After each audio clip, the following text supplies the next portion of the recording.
Hey, Kelcie. I'm super excited to be talking with you today. Where are you calling me from again? I'm in Colorado Springs. Nice. Is it like cool? Is it cold there? Yeah, Colorado is having the most beautiful fall that it's ever had. It's not cold enough that all of our gardens have frozen, so we have like beautiful end of summer flowers and all the leaves changing colors. It's been pretty magical. Oh, it's like kind of breaking my heart a little bit because I just like love fall and I live in a desert. And so, I mean, it's always green, but I miss fall, man. I miss fall so much. That's amazing. And also I know Colorado, you guys have like the best fall colors, honestly, like with your trees and everything. It's just kind of the best. It's pretty Well, amazing. I'm super excited to dig in today. Let's maybe just start from the beginning. You can share with us kind of like we know a little bit about your story, but for context, share with us kind of like what you were doing, what were you thinking, till you came to Right Way to Freedom, and just kind of walk us through. And I'll just ask questions along the way. Yeah, definitely. Okay, so my story, if you start it from like the actual beginning, I was working at a breakfast restaurant where I was their social media manager, and it just was not a very good fit for a lot of different reasons. And I ended up getting laid off. And I knew that I wanted to make writing my full-time job. I was an English major, and I was like trying to figure it out on my own and just couldn't figure it out. I was like, I don't know how anybody makes a living at 2 cents a word. Like, I don't know how anyone does this. And so I ended up seeing one of your like posts and signed up for your newsletter.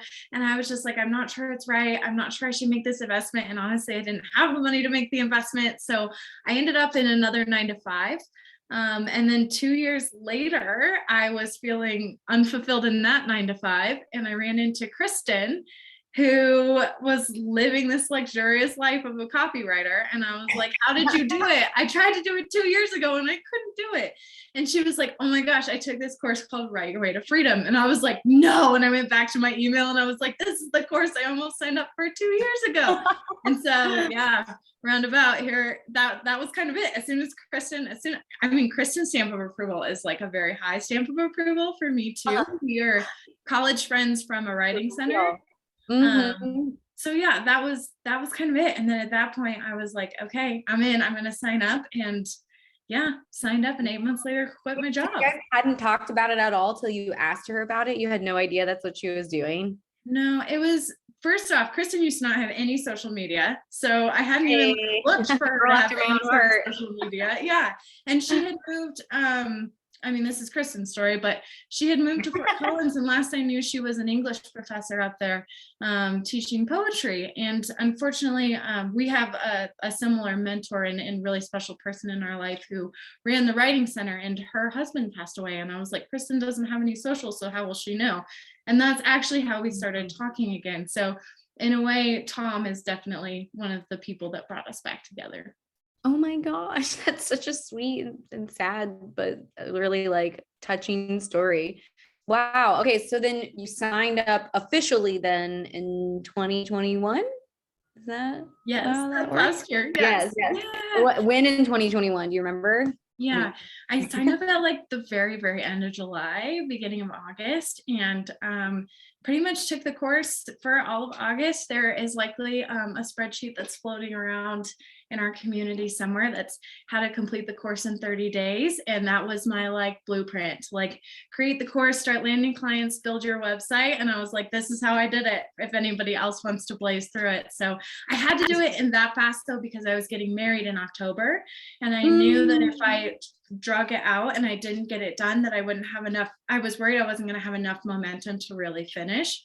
And it was just going to get put on the back burner. And I didn't want that. So I was like, I was all in, just doing classes at night around my 9 to 5. And when I didn't have meetings at my 9 to 5, but yeah. Yeah. Wait, so you were doing a 9 to 5, working full time when you were taking the course. And so you just had to make it work in the evenings and stuff? Yeah. which I feel like your course lends really well to that, just because you can kind of take it at your own pace. And I think that's been a huge factor for a lot of folks who have been in this course, is that it was so nice that if somebody just wants to take their time with it, they can, but I needed to blaze through it. And I was able to do that. And I wasn't like, okay, wait till next week for the next iteration of it. I could just get Yeah. moving as I had the momentum. Yeah. Wait, I love to hear that though, because sometimes when you have like a time crunch like that, it kind of requires that you take like imperfect action. It's almost like the people I see who really, really take their time and don't have like, the sense of urgency, honestly, they get kind of like hung up in all the little decisions when it's just like, you just got to take imperfect action and keep moving forward. And it sounds like you were able to do that. So that's huge. Yeah, Yeah. absolutely. It was a lot of like, all right, the website's up. Don't think about it again. Just like go find clients and see what happens. And yeah. I love to hear that, honestly. I love to hear that you didn't like torture yourself with your website, like publishing and things like that. You're like, I don't have time for this. So when did you get your first client then? I think I got my first client at the end of August, if I'm remembering right. Because if I'm remembering who my first client is, my first client was a referral from this program. And Jessica Downing, I believe, I might be getting her last name wrong, but she had posted like, I write in sustainability, and she was like, hey, my client said he'd be willing to take more blog posts for testimonials or whatever. And so I reached out and I did that. And I actually still work with them. They are still a client of mine. So that is amazing. So did she just post it? Is that what that looked like? Or yeah, into the Right Career Freedom group. Yeah, and I was like, take the leap, reach out, and was so excited just to have like an opportunity that was like within my niche, even if it wasn't a paid opportunity, but that opportunity turned into a paid opportunity. So. And you still work with him. Oh my gosh, your like story is just about like getting after it. And I love that so much. Okay, so where are you today? I missed out on 2 years. I had to make up for it. I was like, we just gotta get moving. I'm 2 years behind. Yeah, it's true. I can't believe that. That's so wild. So where are you now? Like, tell us about like, what is your niche? What does your days look like? What do your clients look like? How many do you have? What are you focusing on? Tell us what today looks like. Yeah. So today, I would say I'm in kind of an uncomfy growth phase, but I'm like trying to be okay with those like in the middle phases. I feel like I finally have a vision for like what I want my business to be. And so now I'm like working towards that iteration, because you can move fast and you can take on a lot of clients and you can think you know what you want and then realize that you've run down the wrong direction, which is kind of a realization I had. So today I work with clients all across the sustainability spectrum. I have clients who do, they create custom jewelry from stones that you find, which is really fun, all the way to like a sustainable agriculture company that's helping the world to basically use less fertilizer and less water. To the human composting is now becoming a post-death option, and I blog for a human composting company. So I'm really all over the place. Oh my gosh, but I love it so much. It's so weird. That is so fascinating. So how many clients do you have now? Too many. I realized, so the uncomfy like movement that I'm working towards, ideally I would like to get into a place where I have, it's fine to be a success story and be like, no, but this is where we're headed. But I would really like to have 3 to 5 clients that pay me $3,000 to $5,000 on retainer that I do bigger content strategy with. And that's like my goal. Right now, I think the last time I counted, I had like 15 clients, like 15 to 20, which is too many. I don't recommend that for anyone, but it's that transition from experience into trying to be someone and it happens so fast. It's like a year. You're like a year in. Like a year and change. Wait, but that's a really important transition, because I also went through that transition where suddenly I was like, oh my gosh, I have 15 clients with all these like small projects. And with every small project comes like the same amount of like admin work and communication with the clients and things like that. And then you get to a place where you're like, okay, I think this could be a little bit more simple, you know? And you're at like such a beautiful place though. It's like a really good problem to have ultimately. And where you are right now is like a dream come true for you first starting, right? Like, Yeah. it's so cool. You're at such a good place. So when you transition, like, what is it that you think you really want to focus on? Like, what types of copy? What do you think that'll look like? Yeah, so I'm hoping to become like a content strategist specifically. I'm doing it with a sustainable agriculture client right now, which I just love. So I help them. I write articles for them, some social media copy based off the articles that I've written, which is actually the only kind of social media copy I want to write. Um, I do blog posts for them, white papers, Ooh. and case studies. So it's like a really wide array of copy that I'm going to do, but I'm owning like all of their copy across just their like content strategy. And so it's really fun to be able to be like, okay, I'm creating a white paper and I know you should also, we can write 4 blogs about this, and this is how we can lead into people downloading the white paper. And here's the next step after the white paper, and just thinking it through, like some of the strategy of it has really been like where I've found my passion is in some of that long form writing, but also like owning the whole ecosystem of it. Yes, yes.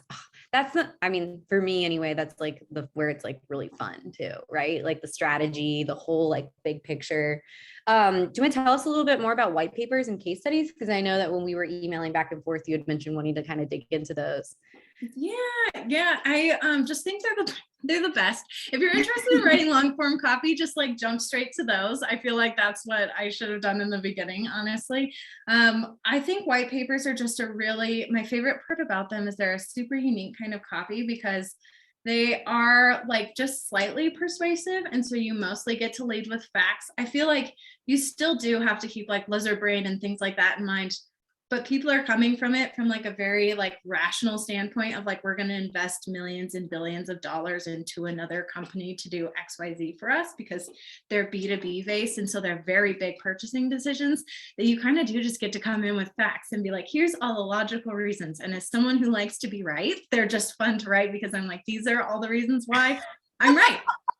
And it was basically like, I was like, oh my gosh, I can write a term paper and get paid for it and get paid a lot for it. Done. Like I was such a big nerd and like loved, if you're someone who like loved writing their college papers a week early, just skip straight to the white paper segment. Dude, and get me started. too. I used to love writing papers. And so I thought I was going to love white papers. But by that point, I had done too much like email copy. And I was like, oh no, I like transitioned away from, I think there was like too much time in between, you know what I mean? Yeah. And I had a taste of like, just like emails. And I was like, that's hard.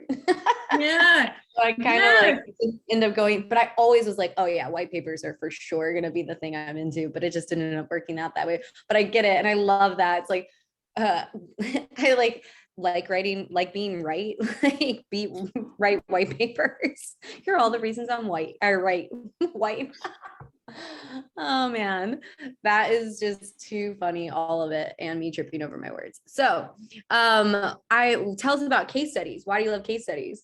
Yeah, I think case studies are just a really like I write for clients who are doing really like amazing, impactful things. And I think it's like I get to really brag on them and talk about their results and like really like you like do that in other copy, but it's literally just a success story. Like you're just writing this like really beautiful success story where you talk about like how hard things were and the big transformation. And it's like that's all it's really focused on. And it's not even like a hard sale either, I guess. I kind of like the copy that's a little bit less of a hard sale and that like direct conversion because it's relationship building. And I think coming out of being like a community manager and a social media manager, that was all about relationships. And so finding these two kind of copies that are specifically tailored to my skills as a community builder, it just like made sense to me as soon as I found them. Yeah, that makes so much sense. And I'm so glad that we like dug into both of those because I'm sure there are going to be other people that like resonate with everything that you're saying. Yeah, that's amazing. And so it sounds to me like you've really figured out like what works for you and you kind of are building the business that like works for you. And how, I feel like it happened really fast. I'm sure for you, it doesn't feel like it happened fast. Well, it feels fast. Okay, good. For I'm sure. like, this happened really fast because I'm wondering, like, what would you say has contributed to kind of like keeping a clear vision for like what you want for yourself? I think the thing that's helped me most is some of your encouragement to like sit down and write about the life that you want. When I was at the Write Your Way to Freedom Mastermind, we took a lot of time to sit down and think about it. And I realized that I was kind of running in these different directions of like implementing Dubsabo and doing all these things. And then I realized that I was like, this is what people do if they have a lot of clients. And I don't actually want a lot of clients. I want like 5 max. And I don't want to be onboarding someone new every single week. And so like, what am I doing wasting my time into these like different avenues? And like, what does this onboarding process actually look like in a way where it's like, in an ideal world, I would like to work with all of my clients for a very long time. So I'm hoping when I onboard like 3 of them, I'm with them for the next 5 years, and it's not like a turn and burn, like done in a week, see you later, because it's just not, it just feels like I am able to get some of the financial stability that I need to be like, I know I make this much. And then in the grand scheme of things, I'd love to leverage something like Upwork or my like website leads as like, okay, I want to make more money now, and then turn the faucet off, and then turn the faucet on and turn the faucet off. But it really took sitting down and like, you'll get to a point, I feel like, or at least I did, where I kind of stopped doing some of the mindset work or like the visioning and things like that. And that's when I started running in the wrong directions. Yes. Oh my gosh. I'm so glad you say that, because that is so true for me. And I think that's true for a lot of people. And it's so easy to do because things get better. You start achieving like kind of what was the dream for you. And then, but the dream changes, the vision changes, like what you want changes. And you kind of are still like doing the same thing without realizing it. And so that's why I like make myself sit down and do like the exercise that we did at the mastermind, because I know that I will think that I know what like the next step is and the next vision is. But so often when I force myself to like sit down and like do that again, I'm surprised. I'm like, oh, you know what? Yeah, I really like don't want this thing I've kind of been chasing. Mm-hmm. Like, Mm-hmm. why am I Yeah. still chasing it? And I feel So, like I made like a lot of excuses for like different clients and different things. Like if you don't have that alignment with where you're going, then I'm like, well, this client doesn't really quite pay my rates, but like it's like money and like I need money. So like I'm sure it'll be fine, but then that doesn't leave room for me to find like the client that I'm looking for, those ideal clients, and build that business. And so when you start making those excuses too, that's my biggest issue is I'll just make excuses just to like get a little bit more money in the pipeline, which is not actually benefiting that long-term goal or dream. And it's interesting because like also like the other thing I think that happens, and like what seems like it happened for you, is sometimes, like you have a problem you're trying to solve when you come like and Write Your Way to Freedom, for example. Usually it's like a finance situation / like freedom. You want to work not 40, 60 hours a week and be, making pennies. And so you're trying to like solve that problem, but like you sometimes like solve the problem and almost don't realize like that it's been solved. And so you're still hanging on to these clients because you've got that like scarcity mindset, like, oh, but if I let go of them, or you have like some mindset issues with like, oh, I should just keep them because like, who am I to like want something more and better? And you have to like keep constantly like checking in with yourself to like make sure that your like mindset is like caught up with like the life you're trying to build and where you came from. Like that old mindset stuff just kind of like sticks around if you don't push back on it. So that's I just like love everything you're touching on. I think it's a really people are just going to definitely like resonate with this. It's such a common like thing to go through. I know you also, well, actually, I'm curious, what does your like day-to-day look like before we kind of dig into some other stuff? Like, are you working 40 hours a week? And then what are you going to do to kind of like transition? Are you going to like offload some clients? Yeah. So, yeah. Yeah. So, I like work. I like work a lot. And I know a lot of other people don't. And that's maybe not the most popular thing to say in this group, but I like work. yesterday when you guys were like, or the other day on the call when you guys were like, what would you be doing if you weren't working? I was like, literally no idea what I would be doing. I laughed. I like giggled when I said that question because I thought to myself, I'd be working. I would be working. I would find some other But work. I was like also like immediately after, I feel like you can see me giggle at that point. But immediately after, I was like, yeah, but I've also really cultivated work that I love doing, right? Like me 10 years ago at the last like 9 to 5 I have with, and I was sitting there answering those questions, would not have said I would still be working. You know what I mean? So I think that's just a reflection of like, you've created work that you love, and that's amazing. But yeah, sorry, I didn't mean to interrupt, but that was hilarious.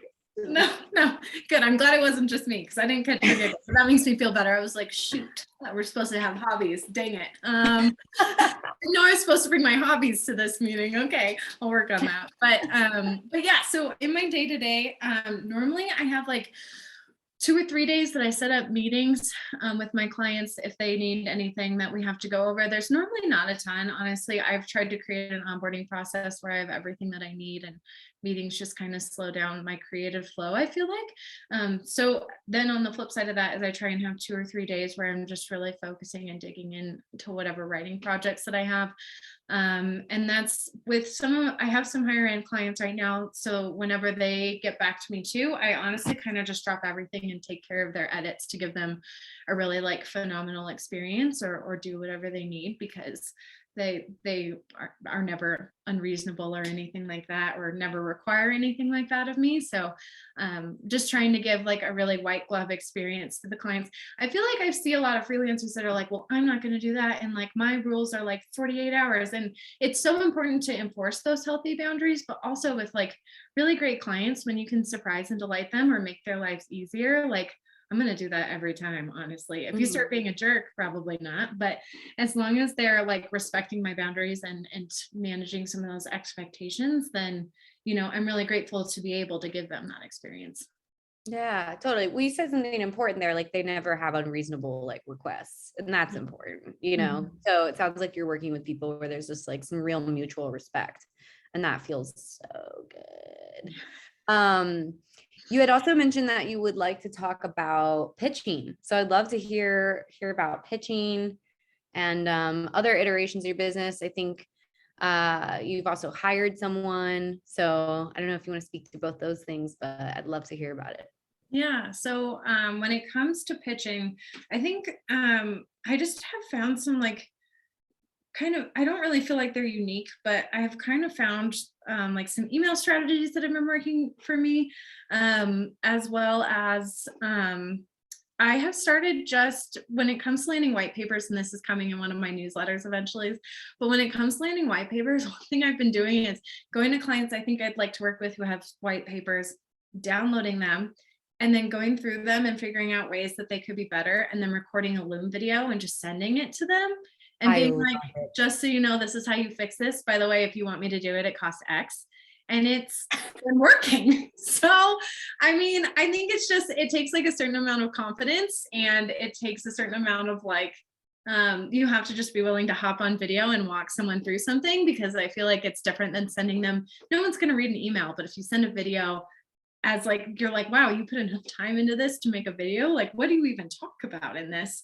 That it kind of piques people's curiosity. And so, yeah, if there's something like that you're really interested in, I would say just start recording Loom videos whenever you see a bad one. Yes. Oh my gosh. I freaking love that strategy. That is amazing. That's so good. That does take a certain level of confidence. I know me first starting out would have been like, nope. You have to get to that place in your copywriting journey where you're like down to do that. But that's amazing. So you do tons of pitching, and you love it now, it seems. Was it always that way? Were you scared at first? I don't know about scared. I'm kind of like a jump and look kind of person though, and I think that does help me out when it comes to pitching. But I think the biggest thing that I've always kept in the back of my mind when it comes to pitching is I think people get nervous because they don't feel qualified. But like, who am I to not land this? Who am I to not help them? And I think the other thing that really helped me was when I like first got started, I went to websites that I was like, this is terrible, like absolutely awful. And there's nothing I could do that would make it worse. And so it's like they're like, I should reach out to them because there's nothing I could do that would make it worse. And so Yes. it kind of alleviates some of that pressure as like someone who's first time pitching. And then as you start practicing and refining your process, that's where you can go to some of those higher level clients and be like, hey, like, this is what I know based off of this experience. And to be able to do more ballsy things like send a video telling them everything that's wrong with their white paper. I love that. And it's so true because I don't know. It's so true because when you're first reaching out, you have all these stories that you're telling yourself, but sometimes like the way that you like get over the first like hurdles is you just have to be like, it can't get any worse. So, or like sometimes I'd like read somebody else's like copy and I'd be like, that's pretty bad. I can do at least that good. You know what I mean? Like, yeah. The like little pep talks are like not that peppy in the beginning and then they just like get better and better. Yeah, exactly. Yeah. If your first pep talks are just, well, I can at least do better than this, then like that's just run with it. Build your confidence. Sometimes that's all you need to just get to that next step. Oh my gosh, that's hilarious. So, and then also one thing that I think that's helped your business is actually hiring someone, right? Yeah. A little bit about that. Yeah. And I think too, like when you get to the point, and I know we have like a wide mix of folks that are kind of all across the spectrum, but I do think that there is a point where when you're looking at your business, the two things are really true. First, for me, it was like some of these clients some of these clients like I believe in and I don't want to let go of, and they're scaling, and like I can't charge like the rates that I'm charging new clients now, but I don't necessarily like want to get rid of them. And so then you have to ask yourself, like, how do I keep them on and make the most out of my time? And for me, it was either I had to let them go or I needed to hire someone to help me with them because I couldn't do all of their work and also the new client acquisition that I needed to do. There's just only so many hours in a day. And even though I love work, I still have to stop to avoid burnout sooner or later. And I think too, there's a lot of times I've talked to a lot of other copywriters who are like, I really hate doing this thing. And I'm like, why are you still doing it? Like, why aren't you hiring someone to do it? And so like finding people's emails, awful. I hate that. I hate that part of pitching. And so it was just like, if I can find a VA on Upwork to do that for me for $50 and I get 200 emails, that's a worthwhile investment for me because that would have been 2 hours of my time. And I'm not going to pay myself $25 an hour to do that.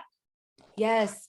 No, I love that you're talking about this because it's so true. Because especially like, I don't know, people coming from like the 9-to-5 world, they're not thinking that way yet.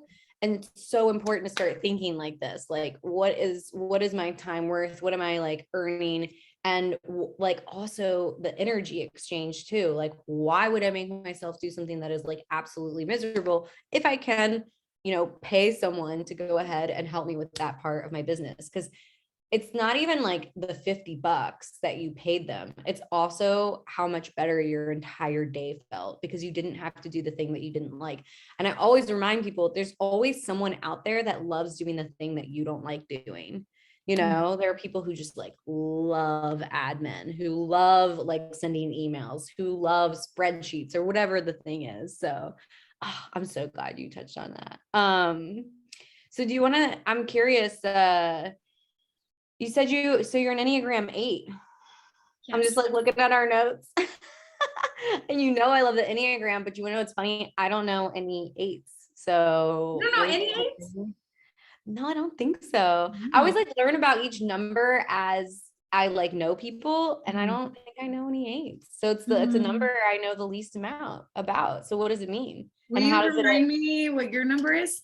I'm a 2. Oh, okay, great. Well, I move at my best. I move into Yes, that's true. Now I'm remembering, but I still don't know what that means. At your worst, you might move into 8, maybe. I don't know.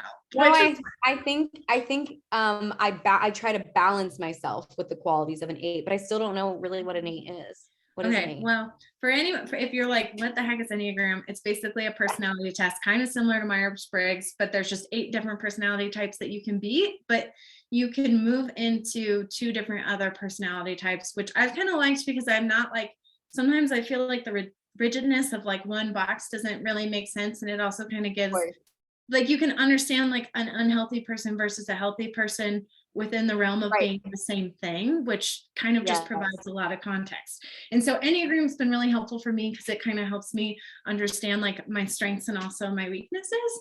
But an 8 is a challenger. So, which I've just always been like kind of a bossy, aggressive girl. So it just, as soon as I heard that, I was like, yep, that checks out.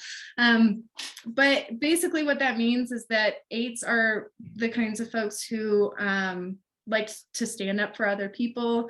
They care about doing the right thing. They remember what it was like to feel on the outside and want to make people feel on the inside. And so they're best, we wing into 2, which is what Sarah is, which is essentially a caretaker role, which means that we're able to show up without bulldozing everyone, and we're able to care for people without just doing whatever we think is best. So yes, but this is how it's actually funny, because the unhealthy 2 is where you just like you like you take over responsibility, you over take care of people until you just are like you have nothing left for yourself. You resent everyone. So that's like an unhealthy 2. And so that's why moving into an 8 is healthy for a 2, because it's like you're moving into like, you know, setting some boundaries, challenging people to like do things for themselves. So that's why I like the Enneagram too, because it's like a nice balance and like a nice reminder of like, oh, okay, you can like shift into this area. So how has that impacted your business? Because you had mentioned that this has impacted your business. Yeah, I feel like it has kind of just helped me understand that like I've and I'm kind of going back and forth on saying this because I've been told my whole life that I'm a lot. Like I'm at a different level. I'm really intense. Like, and a lot of people have a hard time with that. And I don't think anyone should be less, but I do think that it has helped me see, especially when it comes to like interacting with clients and like getting on calls, that I have to find like more subtle ways to like take charge, and that it has helped qualify me to come in and be like, no, I am an expert and I know what I'm talking about. And I'm sure I've done more research on white papers than you have. So this is why we should change the process that you have right now. But at the same time also has allowed me to be like, where could I be softer? Like, how do I like not make everything about like work and moving my mission forward? And like, how do I show up and say like, I've been working with this person for a year, what should I send them? And just kind of thinking about some of those different like nurturing like softer traits that can get thrown to the wayside if I get too deep into my own like take charge, move forward with my own mission self. Yeah. That's super. That's super interesting. I love the Enneagram. It's my favorite personality test because I think I don't know, of all the ones I've taken all of them. I'm like, that one for some reason like resonates with me the most, where I'm like, oh man, nailed it. And I love the insights it gives you about like how can you shift into like a healthier version of yourself. Is really like what the Enneagram's about. So I love that.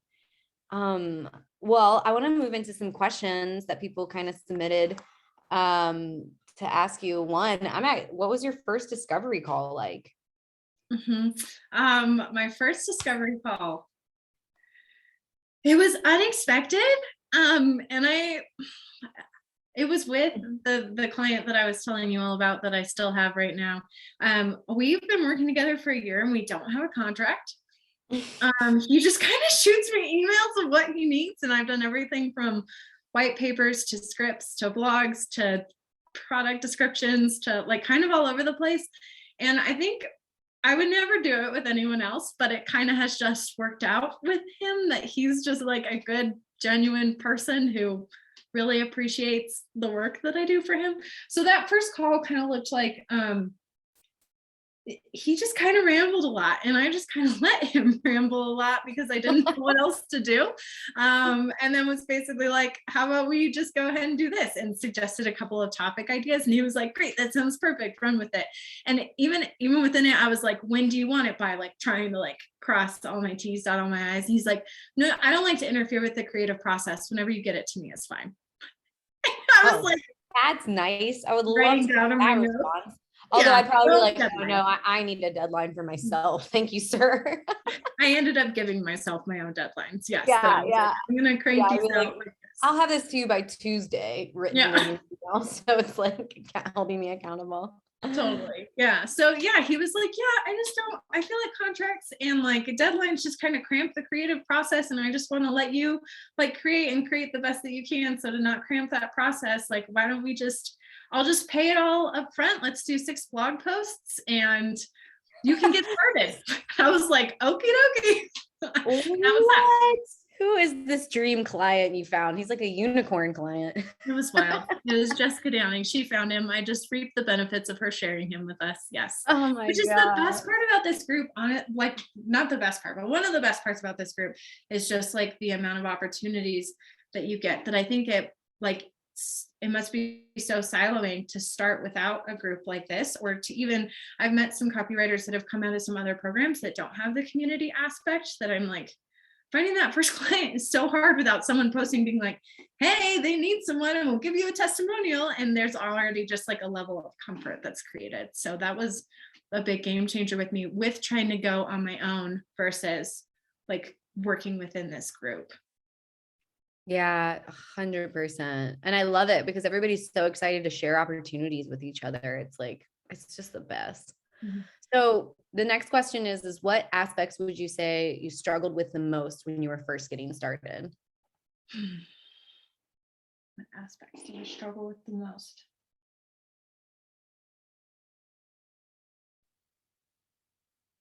I think it was just accepting timing, and that like, no matter how fast I wanted to move, it was going to move at its own pace in some respect too. So I could send 400 emails, but I still had to wait for people to respond. Right. And that aspect for me was like really hard, because I was really impatient and I did want to quit my job and I wanted to be doing this full time. And I feel like too, given the time that I started, and at least my experience this time last year was, August, I took the course. September, I started to ramp, but I couldn't ramp too much because October I was getting married. And so October, I didn't really do very much. And then I was like ready to hit the ground running November, December. And everyone was like, it's the holidays, we're busy, get back to us next year. And like, I just couldn't get anything to stick or any momentum going. And that was really hard for me. But everything has a season and kind of comes in its own ebbs and flows.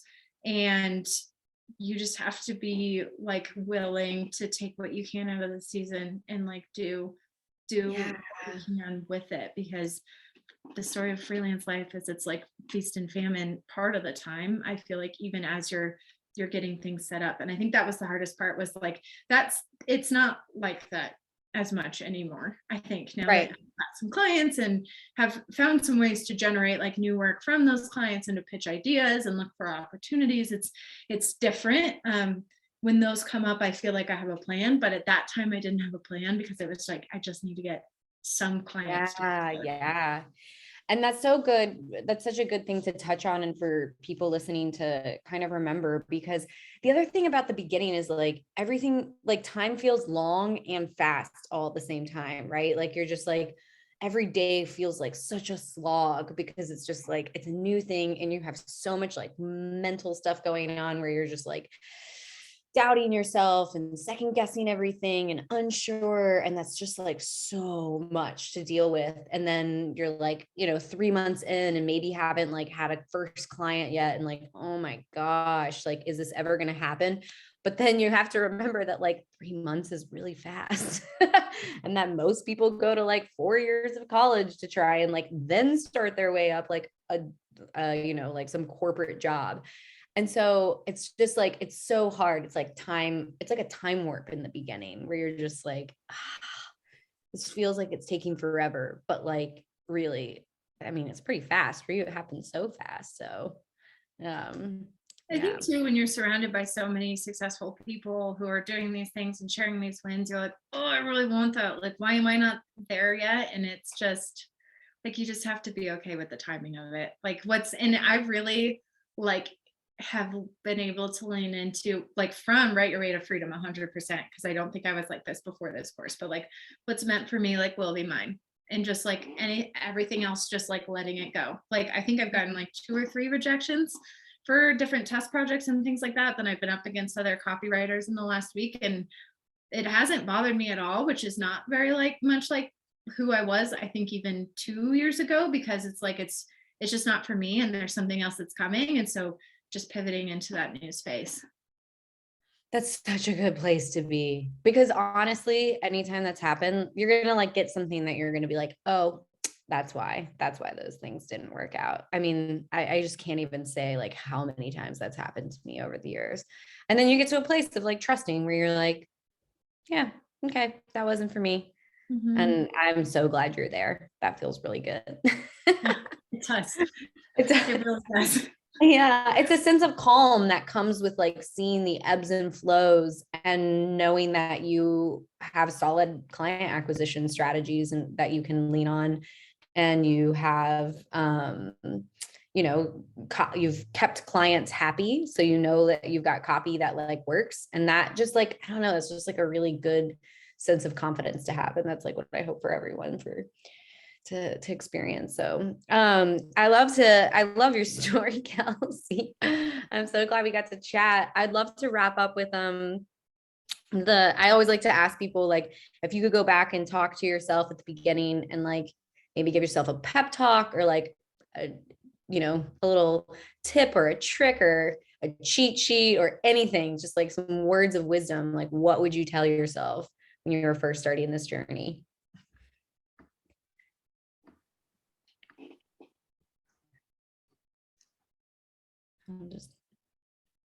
I don't know that I have anything, honestly, because I feel like I like the Really? way everything's turned out. Yeah, like I'm getting there. Like it feels good. Like I just feel But like there wasn't anything that like maybe it's gonna turn out okay. Maybe you'd go back to 2019 and be like, don't wait. Yeah, there it is. I would go back to 2019 and be like, just buy the course. Shake myself. Yes, I would 100% do that. Yes, absolutely. Okay. And that's like, yes. If I could have started this 2 years earlier, 100%. Absolutely. Oh man. Yeah, I don't know. I feel like I am like so happy with my clients and the way things went, and like I feel like I'm building it and I'm doing it, and I just don't even know what I would like keep on keeping on, kid. I guess I don't like trust the process. I don't know. Yeah, exactly. It's gonna happen. Well, took a few years to buy the course, but here you are. Let's go. Yeah, exactly. It would literally just be shaking myself in 2019 and just being like, scrape together the money, buy the course, and that would be what I would do. You're hilarious. I could have got alone. I could have figured it out. I should have, but it's fine. I'm here now, thanks to Kristen. There was some reason. It really all like, maybe you needed the pressure of your wedding to get you to knock it out, you know? I think too, coming out of a really unhealthy job into, honestly, my last job was like, I was like, I wish I had terrible bosses that I was ready to quit that would make this like awful. But my last job was very lovely and super cushy and very supportive bosses. But I do feel like it helped heal a lot of things. So I could come in with to like work with clients in like a very healed space versus a very hurt space, very guarded, a lot of baggage that I would have had to carry that my last bosses honestly can help me work through. So in that respect, it was good, because I was much more ready to be a business owner now than I would have been 2 years ago. Yes, there it is. See, there's always a reason. Oh, well, thank you for being here. Love chatting with you. And I just know so many people are going to resonate with so many things you said. So thank you for sharing your experience. And yeah, we'll see you back in the group. Thanks guys for being here. So lovely seeing all of you. Thanks. Bye guys. Bye. Thanks so much, Sarah. This was great. See ya.